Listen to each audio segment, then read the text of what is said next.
नमस्कार दोस्तों, स्वागत है आपका एक बेहतरीन सी क्लास में। और ये क्लास आपकी अरिहंत एजुटेक की क्लास। किसकी क्लास है? अरिहंत एजुटेक की क्लास है।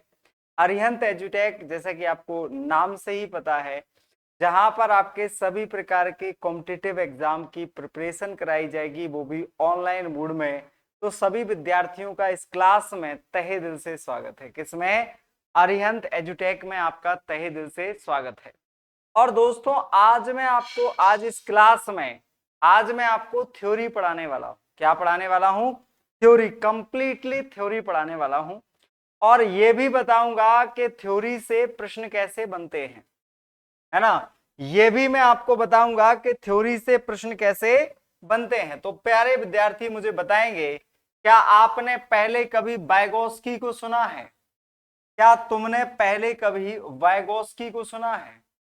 वाइगोत्स्की को आज हम डिटेल में समझने वाले हैं। किसको समझने वाले हैं? वाइगोत्स्की को समझने वाले हैं। ये इनका पूरा नाम है लेव सिमकोविच वाइगोत्स्की। और ये सोवियत संघ रूस के एक मनोवैज्ञानिक है ना। ये सोवियत संघ रूस के एक मनोवैज्ञानिक हैं। तो मैं आपको बता दूं कि आज मैं जो आपको थ्योरी पढ़ा रहा हूं, ये संज्ञानात्मक विकास से ही जुड़ी है। किससे जुड़ी है? संज्ञानात्मक विकास से ही जुड़ी है। और संज्ञानात्मक विकास में सबसे एक महत्वपूर्ण पार्ट होता है, जिसे हम जीन पियाजे, वाइगोत्स्की, कोहलबर्ग के नाम से जानते हैं। सबसे ज्यादा प्रश्न इसी पार्ट से आपके एग्जाम में पूछे जाते हैं। पहले तो मुझे कमेंट करके बता दीजिए कि मेरी ऑडियो वीडियो एकदम से क्लियर है या नहीं। और मेरी क्लास आपके लिए लाइव हो चुकी है ना। मेरी क्लास आपके लिए क्या हो चुकी है? लाइव हो चुकी है। तो मेरे प्यारे विद्यार्थी, मुझे एक बार कमेंट करके बताएंगे कि उन्हें इस क्लास में, है ना, उन्हें इस क्लास में कोई दिक्कत तो नहीं है। हाँ जी, एक बार सभी विद्यार्थी मुझे कमेंट करेंगे और बताएंगे कि उन्हें इस क्लास में किसी प्रकार की कोई दिक्कत तो नहीं है। तो चलिए विद्यार्थियों, हम आगे बढ़ते हैं और चीजों को बेहतर तरीके से समझने का प्रयास करते हैं। तो लेव सिमकोविच वाइगोत्स्की इनका पूरा नाम है। क्या नाम है? लेव सिमकोविच, लेव सिमकोविच, लेव सिमकोविच वाइगोत्स्की, लेव सिमकोविच वाइगोत्स्की, लेव सिमकोविच वाइगोत्स्की इसे हम कहते हैं। और इसको दिया किसने था? तो इसे दिया था यूएसएसआर ने। यानी कि सॉरी, ये कहां से थे? तो लेव सिमकोविच वाइगोत्स्की थे सोवियत संघ रूस के एक मनोवैज्ञानिक थे। किसके थे? सोवियत संघ रूस के क्या थे? मनोवैज्ञानिक थे। और इन्होंने किस पर सिद्धांत दिया था? तो दोस्तों, आपको बताना है, इनका सिद्धांत था सामाजिक निर्माणवाद पर। किस पर था? सामाजिक निर्माणवाद पर इनका सिद्धांत। किस पर था इनका सिद्धांत? सामाजिक निर्माणवाद पर। ये सामाजिक निर्माणवाद होता क्या है? सामाजिक निर्माणवाद, ये जो शब्द है, ये क्या होता है और इसका क्या मतलब होता है, इस बात को आपको अच्छे से समझना है। निर्माणवाद जो शब्द आपने सुना, यहां इसका अर्थ होता है बच्चे की क्षमताएं कैसे विकसित होती हैं। जैसे बच्चा जन्म लेता है तो एक कोरे कागज के समान होता है, उसके अंदर कैसे कैसे क्षमताएं विकसित होती हैं, ऐसे आपको समझना है। उसके अंदर कैसे कैसे कौन कौन सी क्षमताएं डेवलप होती हैं। जैसे कहते हैं मनुष्य एक सामाजिक प्राणी है। क्या जन्म से वह सामाजिक होता है? क्या जन्म से वह असामाजिक होता है? क्या वो जन्म से उदासीन होता है? तो मैं आपको बता दूं, जन्म से ना तो वह सामाजिक होता है ना ही असामाजिक होता है, बल्कि जन्म के समय वो उदासीन होता है। सामाजिक बनता है प्रोसेस ऑफ सोशलाइजेशन के द्वारा, समाजीकरण की प्रक्रिया के द्वारा एक अबोध शिशु सामाजिक बनता है। और सामाजिक बनने की प्रक्रिया को ही समाजीकरण कहा जाता है। किसको कहते हैं? सामाजिक बनने की प्रक्रिया को समाजीकरण कहते हैं। और जब बात सामाजिक निर्माण की आती है, तो सोशल इंटरेक्शन शब्द ना आए ऐसा कैसे संभव है? सोशल इंटरेक्शन शब्द ना आए ऐसा कैसे संभव है? सोशल इंटरेक्शन यानी सामाजिक अंतःक्रिया शब्द ना आए ऐसा कैसे संबंधित है? सामाजिक अंतःक्रिया शब्द ना आए सामाजिक अंतःक्रिया शब्द ना ऐसा कैसे संभव है? अंतःक्रिया को अन्योन्य क्रिया भी कहते हैं। क्या कहते हैं इसको? अन्योन्य क्रिया। अन्योन्य क्रिया भी इसको हम कहते हैं। ये अन्योन्य क्रिया क्या है? जैसे मैं आपको एक उदाहरण देता हूं।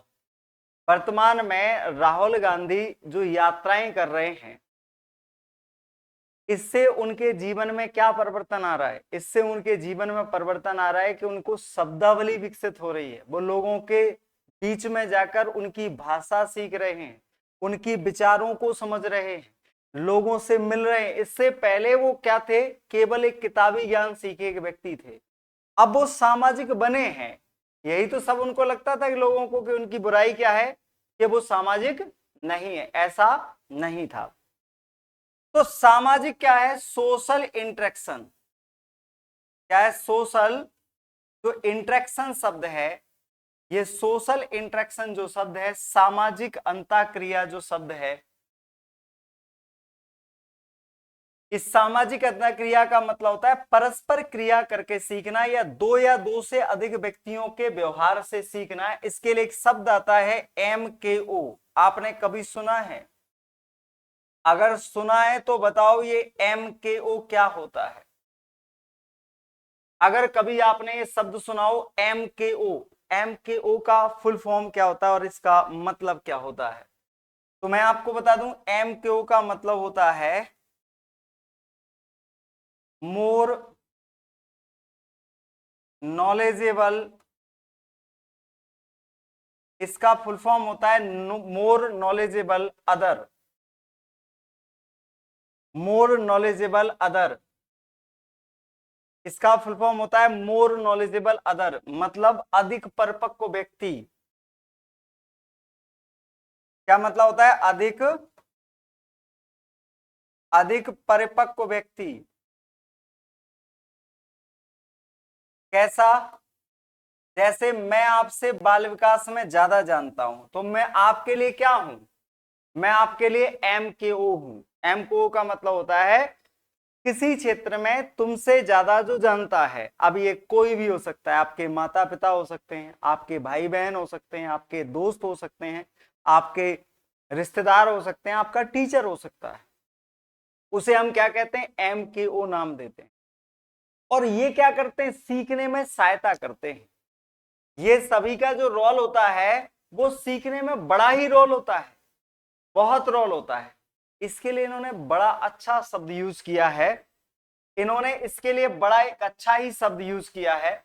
इसे नाम दिया है स्कैफोल्डिंग। क्या नाम दिया है? स्कैफोल्डिंग। आपने इस नाम को पहले कभी सुना है? स्कैफोल्डिंग क्या होता है?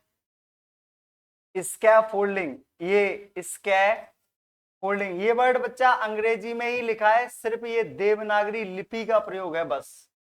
अगर आपसे कहे स्कैफोल्डिंग शब्द ऐसे लिख दें, अगर आप इसकी हिंदी करेंगे तो बड़ी कठिन हिंदी है। इसको पाड़ कहते हैं, मचान कहते हैं, या ढांचा कहते हैं, या फिर क्या कहते हैं, या इसी को पाड़ मचान या ढांचा कहते हैं। इसी को पाड़ मचान या ढांचा कहते हैं। तो आप समझिएगा कि इसके स्कैफोल्डिंग जो शब्द है इसका मतलब क्या होता है। जैसे आप साइकिल सीख रहे थे और आप साइकिल नहीं चला पा रहे थे, फिर आपके बड़े भैया ने या पिताजी ने पीछे पकड़ लिया उसको ऐसे करके, और फिर तुम उस पर चढ़ गए। तुम्हें लग रहा है तुम ही साइकिल चला रहे, पूरा कंट्रोल किससे? पीछे से जो कैरियर होता है ना उसको पकड़ा हुआ है उन्होंने। और धीरे धीरे धीरे धीरे जैसे आपकी सही सही ढड़काना सीख गए, वो आपको छोड़ देते हैं। ऐसा अप्रत्यक्ष या स्थायी सहयोग जिसके संकेत मात्र से आपका वर्तमान परफॉर्मेंस लेवल सुधर जाए और आपको फिर से सहायता की जरूरत भी ना पड़े, उसे हम स्कैफोल्डिंग या मचान या ढांचा कहते हैं। तो अगर हम कुछ शब्दों में बोले कि ये मचान ढांचा क्या है, तो आपको बताना है ये सहयोग है। कैसा सहयोग है? अस्थाई सहयोग है। किसके द्वारा मिलता है? तुमसे अधिक परिपक्व व्यक्ति। अब ये कोई भी हो सकता है तुमसे अधिक परिपक्व, तुम्हारा दोस्त हो सकता है, तुम्हारा भाई हो सकता है, क्योंकि आप जो जीवन में सीखते हैं वास्तव में किससे सीखते हैं? क्या आप जो किताबों से सीखते हैं उससे आपका घर चलता है? या आप जो किताबों से सीखते हैं वही रियल लाइफ में यूज करते हैं? नहीं करते। आप जो व्यवहारिक ज्ञान उपयोग करते हैं, जो आप रियल ज्ञान, जिसे हम अनौपचारिक शिक्षा कहते हैं।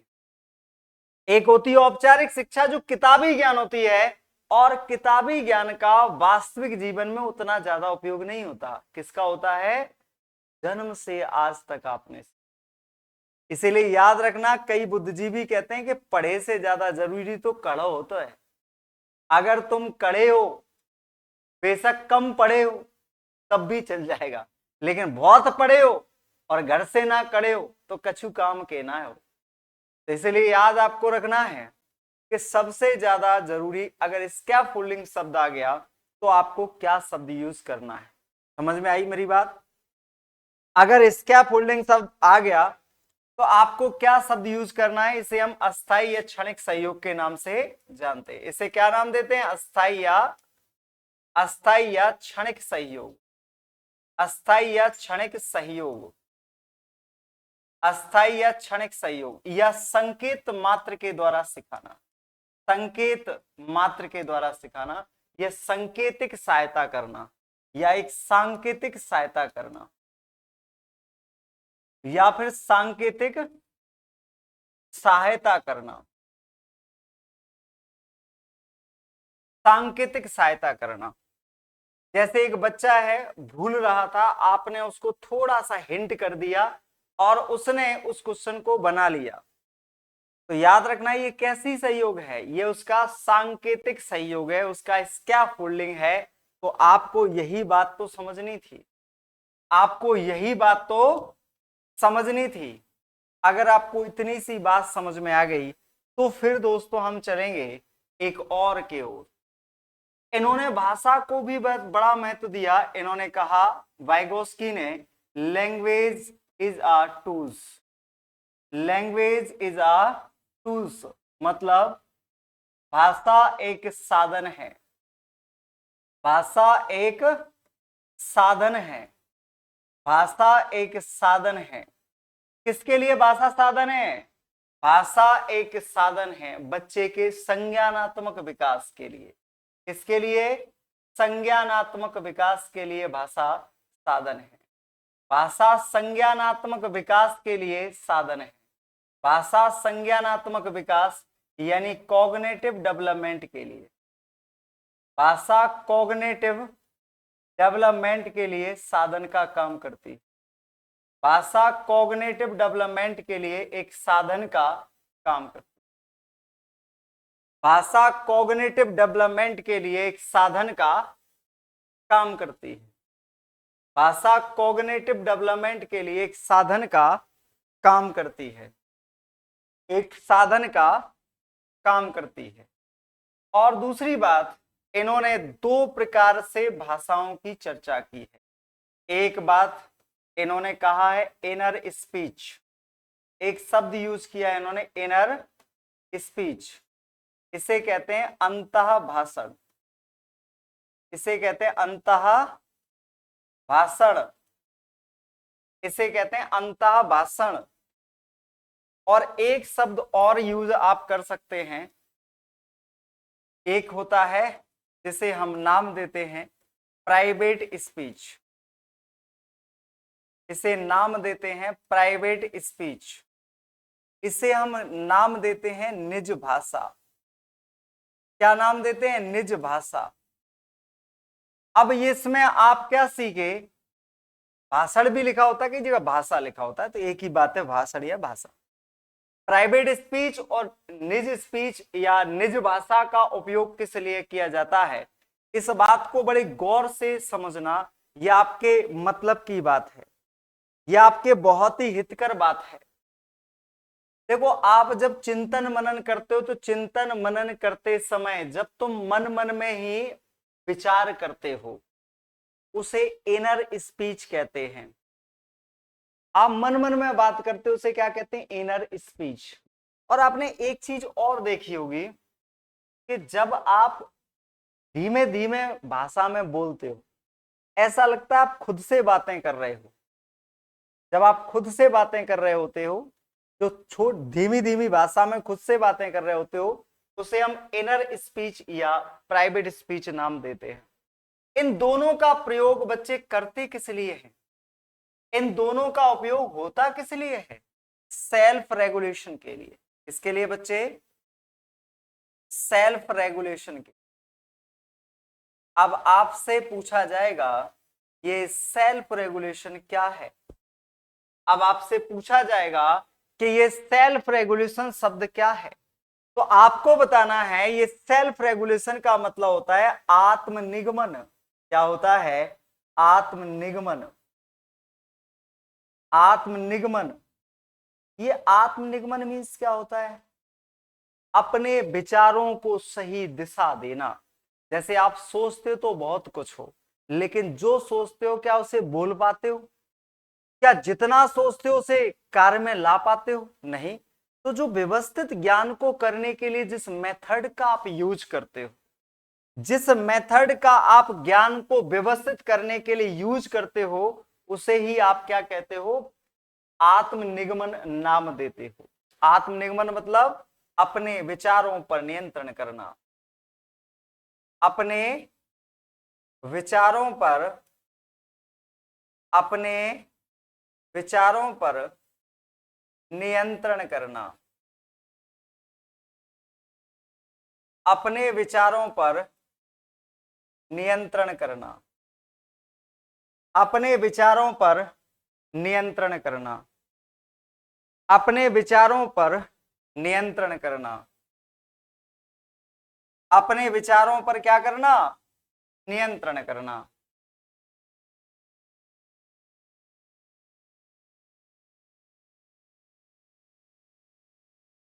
अपने विचारों पर क्या करना? नियंत्रण करना। आत्मनिगमन कहलाता है अपने विचारों को दिशा देना। अब हम इसके बाद आते हैं, जैसे आपने सुना होगा इन्होंने कुछ खास बातें की हैं बच्चों के चिंतन के बारे में। एक इन्होंने शब्द यूज किया है, level of actual development. Level of किसका? Level of actual development. Level of actual development, इसे कहते हैं लेवल ऑफ एक्चुअल डेवलपमेंट। इसे कहा जाता है हिंदी में वास्तविक क्षमता स्तर। इसे कहा जाता है वास्तविक क्षमता स्तर। इसे कहा जाता है वास्तविक क्षमता स्तर। कैसा स्तर? वास्तविक क्षमता स्तर। वास्तविक क्षमता स्तर होता क्या है? तो ऐसा क्षमता स्तर जिसके द्वारा बच्चों को किसी भी व्यक्ति के सहयोग की आवश्यकता नहीं होती, उस स्तर को वास्तविक क्षमता स्तर नाम दिया जाता है। मतलब ऐसा बौद्धिक स्तर जिसमें बच्चे को किसी के मदद की या सहयोग की आवश्यकता नहीं होती, उस स्तर को हम बौद्धिक या ऐसा बौद्धिक स्तर कहते हैं। क्या कहते हैं? Level of actual development. और एक होता है लेवल ऑफ पोटेंशियल डेवलपमेंट। क्या होता है? Level of potential development. Level of potential development. Level of potential development, इसे कहते हैं संभाव्य विकास का क्षेत्र। इसे कहते हैं संभाव्य विकास का क्षेत्र या संभाव्य विकास का क्षेत्र। संभाव्य विकास का क्षेत्र या संभावित विकास का क्षेत्र भी कह सकते हैं, या संभावित विकास का क्षेत्र भी कह सकते हैं। संभावित विकास का क्षेत्र भी इसको हम कहते हैं। ये दो क्षेत्र हो जाते हैं, कौन कौन से? जो सहयोग के साथ सीखना है, ये सहयोग, बिना सहयोग के सीखना है। ये क्या है? बिना किसी के सहयोग के सीखना है। बिना किसी के सहयोग के सीखना।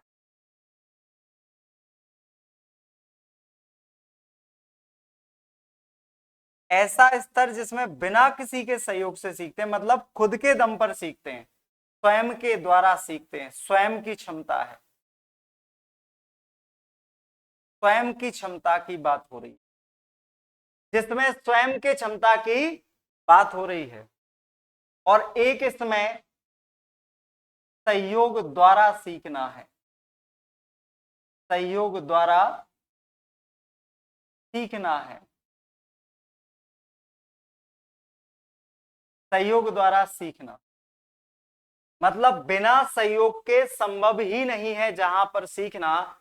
वो क्या कहलाता है आपका, जिसमें बिना सहयोग के सीख ही नहीं सकते, जिसमें बिना सहयोग के सीखा ही नहीं जाता, वो लेवल ऑफ पोटेंशियल डेवलपमेंट है। और जिसमें बिना सहयोग के सीखते हैं वो, जैसे सपोज दैट कि आपके 100 नंबर का पूर्णांक है और आपके बिना किसी टीचर से पढ़े आपके नंबर आते हैं 50, तो 50 आपका वास्तविक क्षमता स्तर है और 100 आपका संभावित क्षमता स्तर है। ना तो 50 से काम चलता है और संभावना तो 100 में 100 की है, पर आते कहां है। तो 50 से 100 की ओर जब आप बढ़ोगे, जो आप 75 या 80 के आसपास जाओगे, ये जो क्षेत्र होगा, ये जो क्षेत्र होगा, ये कहलाएगा आपका जेडपीडी, ये कहलाएगा आपका जेडपीडी। और जेडपीडी शब्द के लिए शब्द यूज करते हैं जोन ऑफ प्रोक्सिमल डेवलपमेंट। क्या यूज करेंगे, जोन ऑफ प्रोक्सिमल डेवलपमेंट। इसमें शब्द यूज करेंगे जोन ऑफ प्रोक्सिमल डेवलपमेंट। इसे शब्द यूज करेंगे निकट विकास का क्षेत्र, इसे कहेंगे निकट विकास का क्षेत्र, इसे कहेंगे निकट विकास का क्षेत्र, या कहेंगे संभावित, इसे कहेंगे निकट विकास का क्षेत्र या समीपस्थ विकास का क्षेत्र, या समीपस्थ विकास का क्षेत्र, या समीपस्थ विकास का क्षेत्र, या समीपस्थ विकास का क्षेत्र। ये क्या है समीपस्थ विकास का क्षेत्र, यही पूरे सिद्धांत का सार है। अगर आपको ये समझ में आ गया तो समझ लो कि आज की क्लास का सार आपको समझ में आ गया। अगर ये चीज आपको समझ में आ गई तो ये समझ लेना कि पूरा आज की क्लास का आप तक सार पहुंच गया। फिर आपको कुछ ऐसा बताने को रह ही नहीं गया जो एग्जाम के काबिल और आपको ना पता हो। ठीक है, तो सबसे मेन, अगर आपसे कोई पूछता है कि ये जेडपीडी क्या है, तो सहयोग और बिना सहयोग दोनों के बीच का अंतर, या बच्चे का स्वतंत्र चिंतन वाला क्षेत्र जहां पर बच्चा सबसे ज्यादा लर्निंग करता है, वो क्षेत्र आपका जेडपीडी कहलाता है। तो आपके नजर में जेडपीडी शब्द क्या है, तो जेडपीडी वास्तविक क्षमता स्तर और संभावित क्षमता स्तर के बीच का अंतर है, जिसमें बच्चा स्वतंत्र चिंतन करता। सहयोग और बिना सहयोग के बीच का अंतर संभावित विकास का क्षेत्र कहलाता है। इसे हम जेडपीडी के नाम से जानते हैं, इसे हम जेडपीडी कहते हैं। इसमें ही बच्चे को सहयोग की जरूरत होती।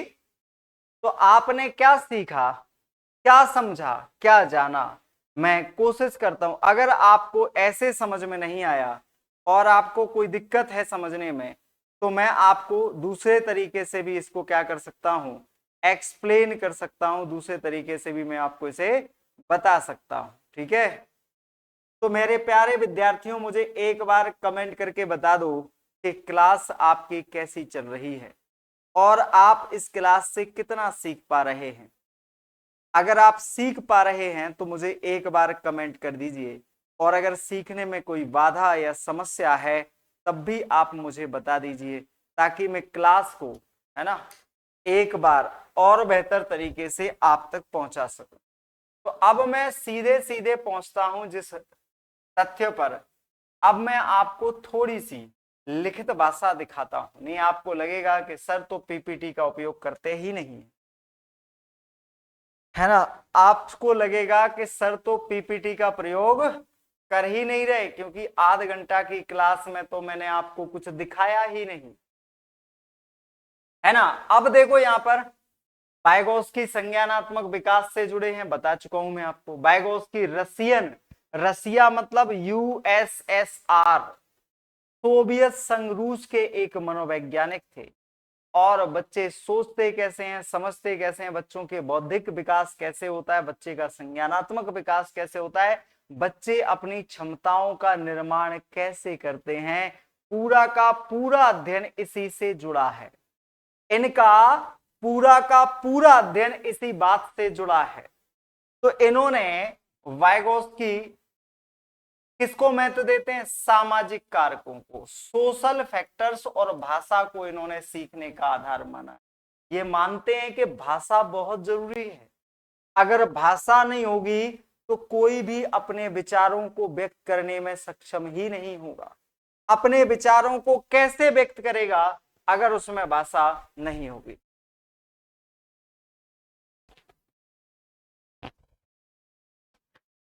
अगर उसके अंदर भाषा नहीं होगी तो वो अपने विचारों को व्यक्त कैसे करेगा। तो चलिए थोड़ा सा 1 मिनट तक आप सोचिएगा, मुझे बताइएगा कि अगर ऐसा कौन सा सिद्धांत है जिसने सामाजिक कारकों को,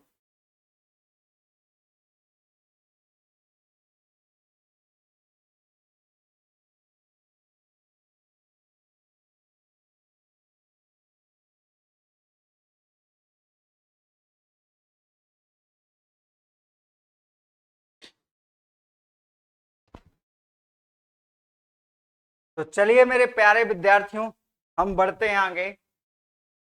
सोशल फैक्टर भाषा को महत्वपूर्ण मानते हैं, इसलिए इनके सिद्धांत को संज्ञानात्मक सिद्धांत या सामाजिक सांस्कृतिक सिद्धांत कहा जाता है। इतने ही पाठ से आप कितने क्वेश्चन बच्चे बना सकते हैं, इस बात को आपको समझना है। पहला क्वेश्चन है संज्ञानात्मक विकास, जिसमें सामाजिक कारकों को महत्वपूर्ण कारक माना गया, वह किसने दिया था, वाइगोत्स्की। वाइगोत्स्की द्वारा दिया गया संज्ञानात्मक सिद्धांत किस पर आधारित है, सामाजिक कारकों पर आधारित है। वाइगोत्स्की का सिद्धांत किस नाम से जाना जाता है, सामाजिक सांस्कृतिक सिद्धांत। सामाजिक सांस्कृतिक सिद्धांत का संबंध किससे है, संज्ञानात्मक विकास से।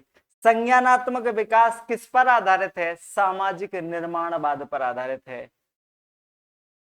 वाइगोत्स्की के अनुसार बच्चे अपने अंदर क्षमताओं का विकास कैसे करते हैं, वाइगोत्स्की के अनुसार बच्चे के अंदर क्षमताएं कैसे डेवलप होती हैं, वाइगोत्स्की के अनुसार बच्चे के अंदर क्षमताएं कैसे विकसित होती हैं, वाइगोत्स्की के अनुसार कैसे क्षमताएं विकसित होती हैं। अब इतने सारे क्वेश्चन आपके इसमें बन गए, और बना सिंपल सा सिद्धांत कि वाइगोत्स्की का संबंध किस देश से है, रूस से है, अमेरिका से है, इंग्लैंड से, या फिर भारत से है। तो मैं आपको एक शॉर्ट ट्रिक बता दूं, जिसमें भी इसकी इसकी आ जाए समझ लो वो सब रूस के हैं, चाहे वो वाइगोत्स्की हो और चाहे वो चोम्स्की हो। समझ गए, चाहे वो चोम्स्की हो चाहे वो वाइगोत्स्की हो, ये सभी किससे जुड़े हैं, तो आपको बताना है इन सब का संबंध किससे है। इनकी कुछ बुक्स भी थी, इनकी कुछ बुक्स भी थी, कौन कौन सी। इनकी किताब का नाम था थॉट एंड लैंग्वेज, यानी भाषा और विचार। कि भाषा पहले आती है कि विचार पहले आते हैं, विचार पहले आते हैं कि भाषा पहले आती है, इन पर अगर आपसे कोई पूछ ले, क्या पूछ ले कि जीन प्याजे और वाइगोत्स्की में अंतर क्या है, तो आपको बताना है कि जीन प्याजे और वाइगोत्स्की विचार और चिंतन, भाषा चिंतन के कॉन्सेप्ट पर अलग अलग सोचते हैं, बाकी इनमें बहुत समानता है। इनमें डिफरेंट का आधार ही भाषा और चिंतन है। Pedology of adolescence, pedology of adolescence, इन्होंने एक किताब लिखी, एक किताब है play and its role in mental development. Play and its role in mental development, यानी कैसे उसका खुद का रोल है बच्चे के खुद के डेवलपमेंट में। वाइगोस्की एक संरचनावादी या निर्माणवादी मनोवैज्ञानिक हैं, इस बात को आपको समझना। वाइगोस्की कैसे मनोवैज्ञानिक हैं? वाइगोस्की संरचनावादी या निर्माणवादी मनोवैज्ञानिक हैं। ये निर्माणवाद या निमित्तवाद शब्द का सेंस क्या है? ये निमित्तवाद या निर्माणवाद का सेंस होता है कि बच्चे अपनी क्षमताओं का निर्माण कैसे करते हैं। बच्चे अपनी क्षमताओं का निर्माण कैसे करते हैं, इस बात से इसका संबंध है ना, इस बात से इसका संबंध है। तो वाइगोस्की एक संरचनावादी निर्माणवादी मनोवैज्ञानिक थे। निर्माणवाद की संकल्पना ही दो मूल सिद्धांतों से आती है, इनमें से एक है प्याजे। प्याजे का निर्माणवाद संज्ञानात्मक निर्माणवाद के नाम से जाना जाता है, और वाइगोस्की का निर्माणवाद सामाजिक निर्माणवाद के नाम से जाना जाता है। यदि आप लोग निर्माणवाद और जीन प्याजे वाइगोस्की के सिद्धांतों की तुलना करना चाहते हैं तो आपको क्या करना होगा, थोड़ा सा और देखना होगा बेहतरीन से पार्टों में। स्टेप ऑफ लर्निंग की इन्होंने बात की। इन्होंने स्टेप ऑफ लर्निंग यानी लर्निंग के स्टेप भी बताए।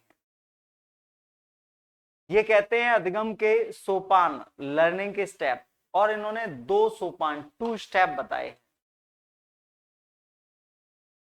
कितने स्टेप बताए हैं लर्निंग के? 2 स्टेप बताए हैं इन्होंने लर्निंग के। इन्होंने लर्निंग के 2 स्टेप दिए हैं। नंबर 1 है अंतः व्यक्तिक, इंटरपर्सनल, अंतर व्यक्तिक। यह समाज में होगा। सामाजिक सांस्कृतिक सिद्धांत में ज्ञान निर्माण, acquisition of knowledge with in a social contact, मतलब जब आप लोगों से जुड़ोगे, आप लोगों से बात करोगे, आप लोगों से विचार विनिमय करोगे, आप लोगों से विचार का इंटरेक्शन करोगे, तो इसका संबंध होगा। ठीक है। जब हम सामाजिक सांस्कृतिक संदर्भ में बालक को अधिगम अवसर देते हैं तो बालक इन अवसरों के साथ अंतःक्रिया करते हैं। अब आता है दूसरा अंतः व्यक्तिगत अधिगम, intrapersonal learning with in child. ये क्या है भैया? अभी आप पढ़े इंटरपर्सनल लर्निंग, अब आप पढ़ रहे इंट्रापर्सनल लर्निंग। इंटरपर्सनल में आप समाज से सीख रहे थे, सामाजिक लोगों से बातचीत करके सीख रहे थे, सोशल इंटरेक्शन करके सीख रहे थे। तो दोस्तों यहां पर इसमें क्या डिफरेंट है, ये बात आपको समझना है। इंट्रापर्सनल लर्निंग यह बालक के अंदर ही होता है, विद इन चाइल्ड। वहां विद इन ना था, खुद के अंदर नहीं था, बल्कि दूसरों से सीखना था, स्वयं से अंतःक्रिया करके, इंटरेक्शन विद सेल्फ। इस अधिगम में बालक अंतर व्यक्तिगत अधिगम यानी इंटरपर्सनल से प्राप्त ज्ञान या सूचनाओं के अपने साथ अंतःक्रिया करता है। उसके पास पहले से कुछ विचार या अनुभव होते हैं या संकल्पनाएं होती हैं जिनके साथ वह नए ज्ञान को अंतःक्रिया करते हुए अपने ज्ञान निर्माण में सहायक बनाता है। जैसे आपने महावीर स्वामी, महात्मा बुद्ध सुने, उन्होंने जो भी ज्ञान उनके पास था उस ज्ञान को आधार बनाकर उन्होंने विचार मंथन करके नए ज्ञान का निर्माण किया। तो जब विचार खुद से हो और जिसमें बाहरी विचार ना मिले, केवल पुराने अनुभव या पुराने विचार ही रहे, उस सीखने के दौरान जब आप सिंगली सीख रहे हो, है ना, तब सीखें। हाँ जी, अब बताइए बेटा, तो ऐसे आपको क्या करना है, समझना है। संज्ञानात्मक विकास चिंतन का आधार अंतः व्यक्तिक अधिगम, इंटरपर्सनल लर्निंग होता है। इस अंतः व्यक्तिक अधिगम को छोटे छोटे बच्चे बोल बोल कर करते हैं, जिन्हें वाइगोस्की ने प्राइवेट स्पीच नाम दिया। मैं आपको इसे अपनी भाषा में बिना किताबी भाषा के भी समझा चुका हूं, और अब मैं आपको किताबी भाषा के सहयोग से सिखा रहा हूं। दोनों बातें जब आपको समझ में आ जाएं तो मुझे इल्तिजा कर देना, मतलब बता देना। ठीक, तो इनका सेंस है क्या कहते हैं कि जब अंतःव्यक्तिक अधिगम यानी इंट्रा पर्सनल लर्निंग करता है, अंतःव्यक्तिक अधिगम करता है, तो छोटे छोटे बच्चे बोल बोल कर करते हैं। जैसे वाइगोस्की ने प्राइवेट स्पीच नाम दिया है। जैसे आप इस आर्टिकल को पढ़ते समय सूचना अर्जित ज्ञान कर रहे हैं, यहाँ आप अंतःव्यक्तिक यानी इंटरपर्सनल कर रहे हैं। साथ ही आप इन सूचनाओं के अपने पूर्व ज्ञान, अपने पूर्व के विचारों के साथ अंतःक्रिया कर रहे हैं। यह आपका अंतःव्यक्तिक है। कैसा ज्ञान है? ये आपका अंतःव्यक्तिक है। वाइगोस्की कहते हैं कि हमें समाज से भाषा के द्वारा जो चीजें मिलती हैं, फिर हम उन चीजों पर अपना चिंतन करते हैं और ज्ञान का निर्माण करते हैं। इस निर्मित ज्ञान को अपनी भाषा के द्वारा प्रदर्शित करते हैं। इन दोनों तरह के अधिगम के आधार पर वाइगोस्की ने अधिगम की विकास की एक रूपरेखा तैयार कर दी। अधिगम और विकास की रूपरेखा या फॉर्मेट कैसे बनाया? अधिगम के आधार पर, इसकी पूरी विचारधारा के आधार पर कैसे अधिगम की इन्होंने कल्पना की, किस प्रकार के सीखने को इन्होंने बुनियादी माना, किस प्रकार के सीखने को इन्होंने सबसे महत्वपूर्ण। तो हम बात करते हैं कि बालक अपने ज्ञान का निर्माण स्वयं करता है, इसलिए शिक्षक को जबरदस्ती अपना ज्ञान बालक के ऊपर थोपना नहीं चाहिए, है ना। जैसे मैं जो कह रहा हूं वो संसार का सार्वभौमिक सत्य होगा, ऐसा आपको आंख बंद के नहीं करना है। आप मेरी सुनो, फिर अपने मन की सुनो, आप विचार करो, तर्क करो, उसके बाद उस पर विश्वास करो।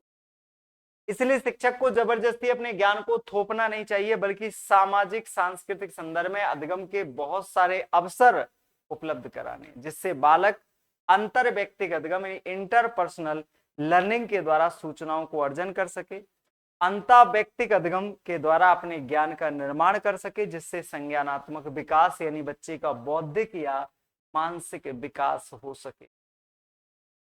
अधिगम विकास से पहले होता है।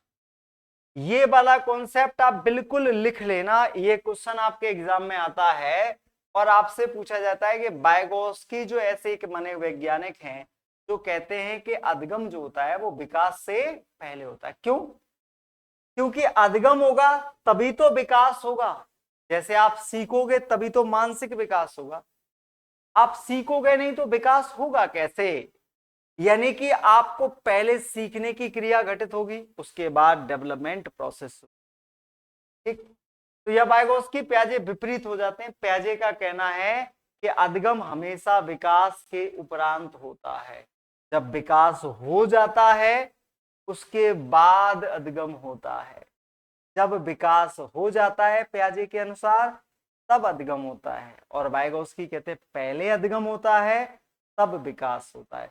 अब कंफ्यूज मत होना, ये क्वेश्चन आपको कई जगह, कई फॉर्मेट में, कई अंदाजों में मिल जाएंगे, लेकिन आपके सीखने की जो गतिविधि है वो ऐसी होनी। अधिगम विकास को सामाजिक सांस्कृतिक संदर्भ से अलग नहीं किया जा सकता। मतलब अधिगम को सोशल और कल्चर से अलग नहीं मान सकते। अगर बिना सोशल कल्चर के बच्चा सीख जाए ऐसा पॉसिबल नहीं है वाइगोस्की के अनुसार, क्योंकि सब कुछ अंतरव्यक्तिक अधिगम इंटरपर्सनल लर्निंग से शुरू होता है और खत्म किस पर होता है? अंतरव्यक्तिक अधिगम समाज संस्कृति में ही संभव होता है, सामूहिक गतिविधियां होती हैं। अब आपसे पूछा गया है कि भाषा पर वाइगोस्की के जो विचार हैं वो कैसे थे और भाषा पर उन्होंने किस प्रकार से जोर दिया था। भाषा पर उन्होंने किस प्रकार से जोर दिया था? भाषा अधिगम विकास में केंद्रीय भूमिका निभाता है। Language play central role in development, यानी कि सबसे बड़ा रोल, कहते हैं लैंग्वेज इज अ टूल। भाषा एक साधन है बच्चे के बौद्धिक विकास के लिए। तो आपको जानना है कि भाषा अधिगम विकास में किसा सेंट्रल रोल प्ले करता है, क्योंकि बालक अंतर व्यक्तिगत अधिगम इंटरपर्सनल लर्निंग में सूचनाएं प्राप्त करेगा भाषा के माध्यम से। अंतर व्यक्तिगत अधिगम यानी इंट्रापर्सनल लर्निंग इन दोनों सूचनाओं पर चिंतन करेगा भाषा के माध्यम से, यानी सब कुछ भाषा के माध्यम से ही संभव हो पाएगा। अब देखो शिक्षण अधिगम प्रतिबंध टीचिंग लर्निंग मॉड्यूल। तो वाइगोस्की ने कैसा टीचिंग लर्निंग मॉड्यूल बनाया था, कैसा मॉडल दिया था सीखने का? वाइगोस्की ने टीचिंग लर्निंग मेथड का कैसा मॉडल दिया था, इतना सा आपसे प्रश्न है, बताइए। वाइगोस्की ने कैसा मॉडल दिया था सीखने का? तो इन्होंने ग्रुप एक्टिविटी पर जोर दिया था, इन्होंने समूह अधिगम पर जोर दिया था, इन्होंने सहयोग अधिगम पर जोर दिया था। सभी प्रकार की शिक्षण अधिगम प्रक्रियाएं समूह गतिविधियों में क्रियान्वित होनी चाहिए, क्योंकि समूह क्रियाविधि हमें 3 चीजें देती हैं। वो 3 चीजें कौन कौन सी? समूह गतिविधि में आप क्या क्या सीखते हैं? अंतर व्यक्तिक अर्जन होता है, इसके द्वारा सोशलाइजेशन होता है, इसके द्वारा बच्चों में रिस्पॉन्सिबिलिटी का गुण आता है, इसके द्वारा बच्चों में एम्पैथी का गुण आता है, इसके द्वारा बच्चों में सहयोग का गुण आता है, इसके द्वारा सहयोगात्मक क्या होता है? कोलोबरेटिव लर्निंग होती। कोलोबरेटिव का मतलब होता है सहयोग के द्वारा सीखना। कोलोबरेटिव का मतलब होता है सहयोग के द्वारा सीखना। कोलोबरेशन का मतलब होता है सहयोग के द्वारा सीखना। शिक्षक सहकारी या सहयोगी अधिगमकर्ता होता है, ठीक है। यानी शिक्षक ग्रुप का एक अन्य सदस्य होगा, साथी के रूप में रहेगा, सहकारी अधिगम को संपन्न कराएगा। जैसे शिक्षक को वाइगोस्की ने नाम क्या दिया है? MKO। और MKO को मैंने आपको पहले भी बताया है, इसका फुल फॉर्म होता है मोर नॉलेजेबल अदर। इसका फुल फॉर्म होता है मोर नॉलेजेबल अदर। इसका फुल फॉर्म होता है मोर नॉलेजेबल अदर, तुमसे अधिक जानकार व्यक्ति, इससे अधिक परिपक्व व्यक्ति।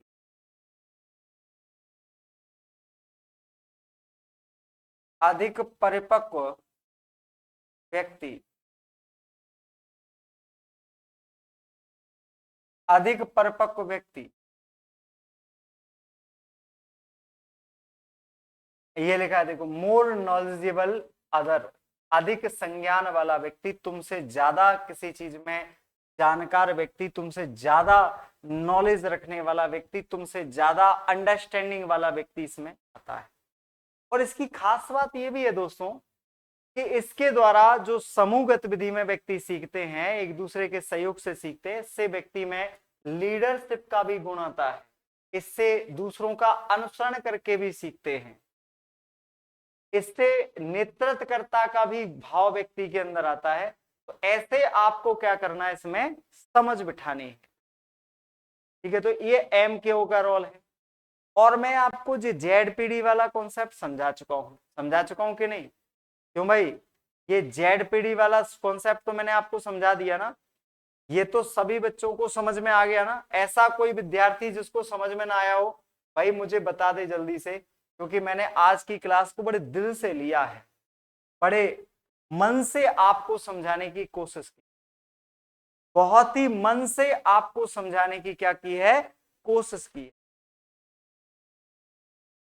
तो मैं आपको बता दूं कि यहां पर जो भी विद्यार्थी देख रहे थे, मुझे जो भी विद्यार्थी लाइव होकर देख रहे थे, मैंने उनके कमेंट नहीं देख पाए, तो मैं आपको बता दूं ये 3 स्तर, लेवल ऑफ एक्चुअल डेवलपमेंट मतलब वास्तविक क्षमता स्तर, संभावित क्षमता स्तर, इन दोनों के बीच का अंतर, सबसे ज्यादा बच्चा कहां सीखता है? इसमें सीखता है। आप कुछ शब्द पकड़ लो वाइगोस्की के, जैसे समाज, सोशल वर्ड पकड़ लो, खेल शब्द समझ लो, ये कहते हैं खेल भी संज्ञानात्मक विकास में आवश्यक है ना। खेल भी डिसीजन मेकिंग, तर्क करना, निर्णय लेना जैसे गुण आपके अंदर डेवलप करने में आपका सहयोग करते। तो ऐसे आपको समझना है कि level of potential development, join of proximal development, level of actual development, तो वास्तविक क्षमता स्तर, संभावित क्षमता स्तर, और दोनों के बीच का जो था, इसे हम क्या कहते हैं? जोन ऑफ प्रोक्सिमल डेवलपमेंट नाम देते हैं। इसको हम जोन ऑफ प्रोक्सिमल डेवलपमेंट नाम देते हैं, ठीक है। तो अब यहां पर मैं आपको बता दूं कि आप देख रहे थे इस क्लास में अरिहंत एजुटेक की एक क्लास थी। अरिहंत एजुटेक वो प्लेटफॉर्म है जो आपके लिए सभी प्रकार के कॉम्पिटिटिव एग्जाम की प्रिपरेशन कराता है। इसमें टेट कैटेगरी में सबसे important subject child development and pedagogy, बाल विकास एवं शिक्षा शास्त्र, जो आपका सबसे ज्यादा वेटेज वाला सब्जेक्ट है। अगर मैं इसमें सीटेट की बात करूं तो 75 क्वेश्चंस आपके 150 में से पेडागोजी वाले पोर्शन से आते हैं। हर सब्जेक्ट की पेडागोजी है और उसकी अंडरस्टैंडिंग आपको इसी क्लास से डेवलप होती है, क्योंकि ये क्लास उसका बेसिक है।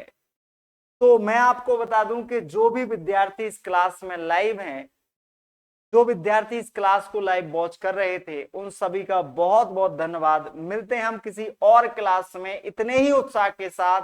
तब तक के लिए नमस्कार, जय हिंद, जय भारत। पढ़ते रहिए, मुस्कुराते रहिए और देखते रहिए अरिहंत एजुटेक। जय हिंद दोस्तों।